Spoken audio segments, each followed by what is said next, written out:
Continuamos, amigos, con más de Cómo Vamos a través de EUTV. Les recuerdo nuestros Twitter, @lapárraga, @EUTVnet y @Unai Amenábar para cualquier comentario, cualquier interrogante, cualquier duda, cualquier dato que nos quieran dar. El profesor Osvaldo Ramírez. Ramírez, ¿qué Twitter tiene?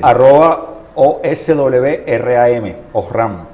Osram es el Twitter del profesor Ramírez. Habíamos dejado pendiente un interrogante planteado por Marisabel en relación a que, bueno, pareciera que el país no está polarizado en dos grandes bloques, sino está muy fragmentado en 6, 7 tipos de actitudes distintas frente a lo que está ocurriendo, desde el combativo que quiere salidas lo antes posible, hasta tal vez el más pasivo que asume lo que está ocurriendo como una especie de maldición bíblica incambiable y con lo cual uno tiene que aprender a vivir y mejor quedarse tranquilo cada quien en su posición, más todos los grises que pudiera haber en el medio. Eso, ¿hacia dónde camina? Porque eso pareciera no ser bueno ni para quienes están en el gobierno ni para quienes están en la oposición. Es una realidad.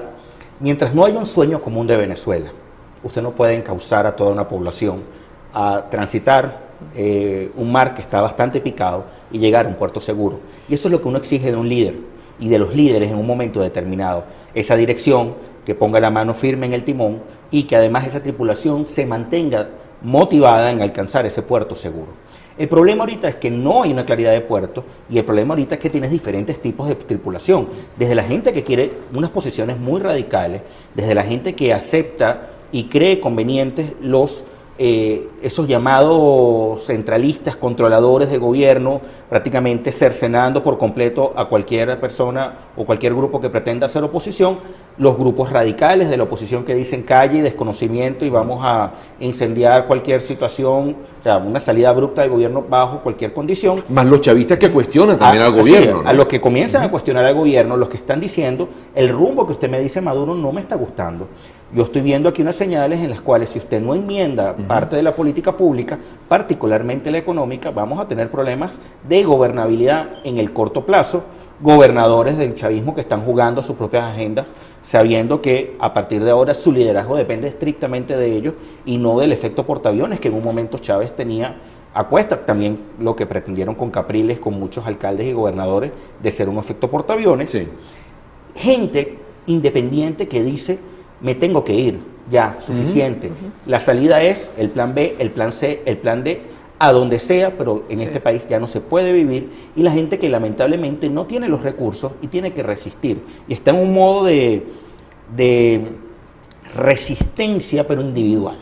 Mientras no se rescate, y yo aquí sigo insistiendo, mientras no se rescate la capacidad asociativa de la gente, y que esto lo lidere efectivamente quienes tienen que llevar esa batuta, que es salir de esas unidades estrictamente electorales que pasa en la oposición y pasa en el gobierno y entrar en unidades que conlleven a decir este es el rumbo al que queremos llevar a Venezuela y poner a la gente, emocionarla y sumarla a una causa común, tú vas a tener serios problemas de reconocimiento de liderazgo.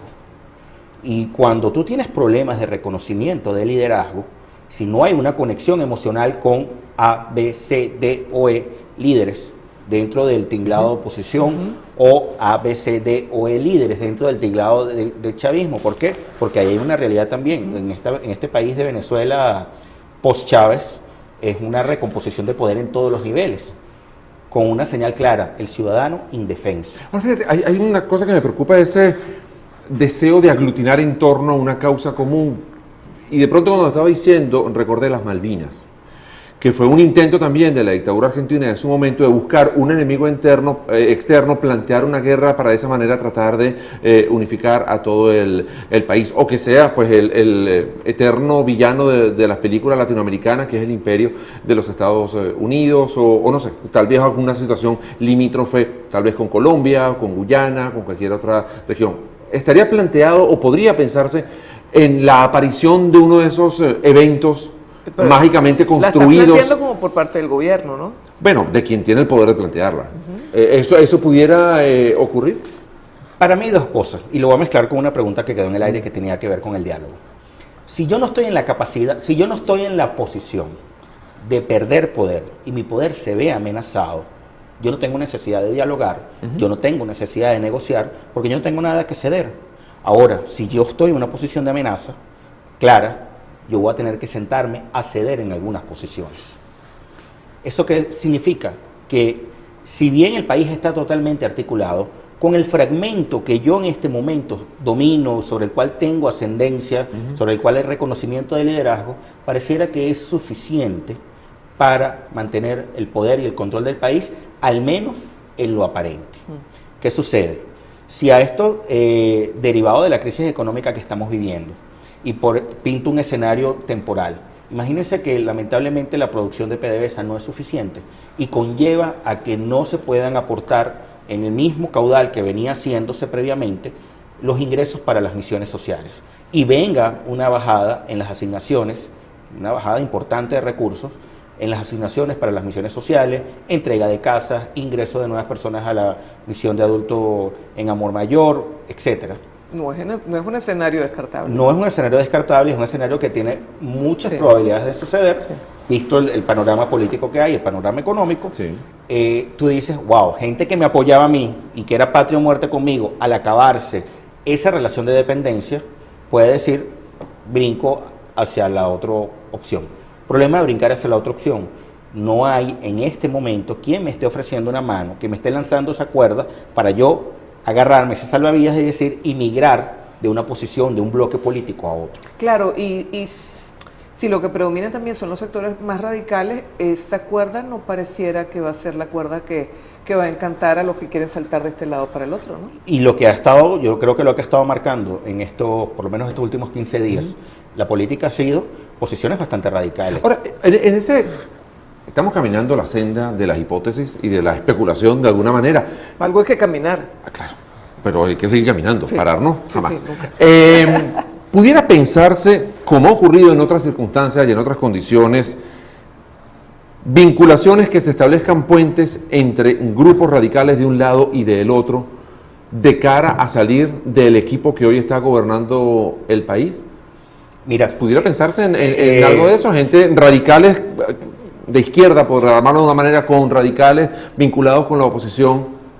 Yo creo que Nicolás Maduro en este momento está cómodo, me refiero a que tiene comprado por lo menos 6 meses de gobernabilidad, derivado de algunas decisiones, derivado de ese efecto post-8 de diciembre, pero que si no mueve adecuadamente sus piezas, puede entrar en una situación en la cual diferentes grupos se unan para generar ingobernabilidad y exigir con muchísima más presión en diferentes aspectos de la vida cotidiana soluciones. ¿Y pudiera haber gente del gobierno jugando ese juego también? Pudiera haber gente del gobierno jugando haciéndole, ese juego. socavando ese piso a Maduro. Es así porque pensemos por un momento en el 2019.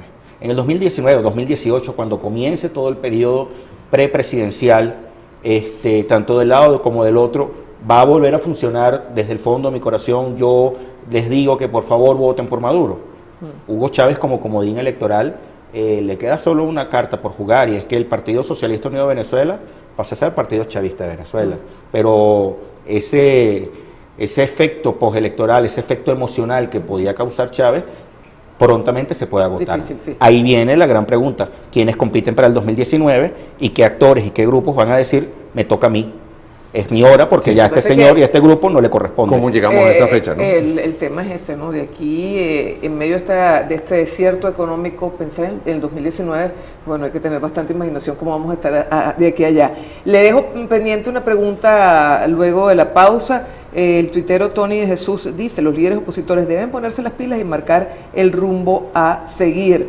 Y con esto se lo pongo como plataforma, como telón de fondo para la siguiente pregunta. El análisis de la oposición, ¿en qué anda la oposición? ¿Cómo poner de acuerdo una oposición que parece tan disgregada como el oficialismo? Desde los sectores más radicales hasta aquellos que incluso hay que señalan que hay que continuar dialogando con el gobierno y de alguna manera pues dar oxígeno a esta situación. Ya venimos con más.